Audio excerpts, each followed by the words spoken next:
IRCC backlog increases again, despite progress on study permit applications. Immigration, Refugees and Citizenship Canada is once again facing a rise in application backlogs, despite making notable progress in processing study permit requests. While student visa approvals are moving faster, the overall volume of pending immigration files continues to grow. This video reflects ongoing pressure on Canada's immigration system to keep up with high demand. If you are interested in this topic, please pay attention and watch the video through to the end to get all the information. Please hit like and subscribe, and don't forget to push the notification bell for an upcoming video. As of June 30th, there were 842,800 applications in Immigration, Refugees, and Citizenship Canada's backlog. This marks another rise in the application backlog, from 802,000 at the end of May, a 5.02% increase. For context, here is a look at the backlog over the last 6 months.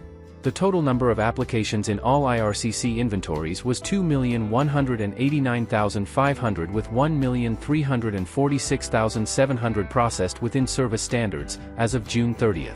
What is a backlog? IRCC considers applications part of the backlog if it exceeds its published service standards. The department aims to finalize immigration applications within their published service standards. For example, the Immigration Department seeks to process express entry applications within 6 months, whereas family sponsorship applications have a service standard of 12 months. When an application isn't finalized within these service standards, it is classified as part of the backlog. IRCC aims to process 80% of applications within its standard processing times.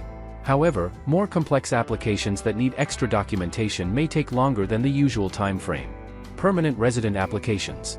As of June 30th, 2025, IRCC had a total of 896,100 applications in its inventory for permanent residence immigration programs. These include Express Entry Aligned Provincial Nominee Program streams, and family sponsorship applications. A total of 480,300, or 54%, of these applications were processed within IRCC's service standards. That leaves 415,800 applications as part of the backlog, an increase from the 402,400 applications in the backlog at the end of May. While the Immigration Department doesn't provide specific figures, they noted that 20% of express entry applications were considered backlog, an uptick from the previous month's 18%. When it comes to PNP applications through express entry, the percentage of applications in the backlog has been soaring over the last few months, from 24% in November 2024 to 49% in May 2025. As of June 30th, it ticked down just slightly to 48% but remained elevated. As of June 2025, the family sponsorship backlog was at 14%, slightly below the 15% projected backlog target. Temporary resident permit applications. As of June end, there were 1,040,700 applications for temporary residence in IRCC's inventory. Of these, 661,100, 64%, were processed within service standards. That leaves 379,600 applications in the backlog. This category consists of work permits, study permits, and visitor visas. When it comes to work permits, the percentage of applications in the backlog inched upwards compared to the month prior, from 38% as of May end to 40% as of June end.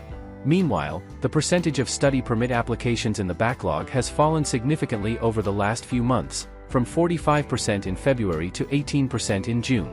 This brings it below its target backlog of 20% for the first time since June 2024. This suggests improved processing times for those waiting for study permits.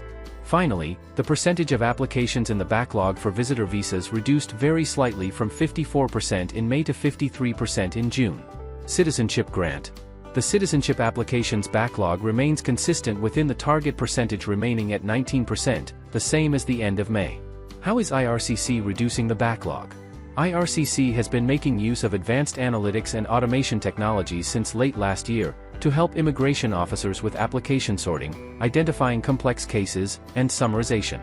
Although improvements in study permit processing offer a positive sign, the persistent increase in the overall backlog suggests deeper issues within the IRCC's workflow. Delays across other immigration categories may continue to frustrate applicants and slow down Canada's broader immigration goals.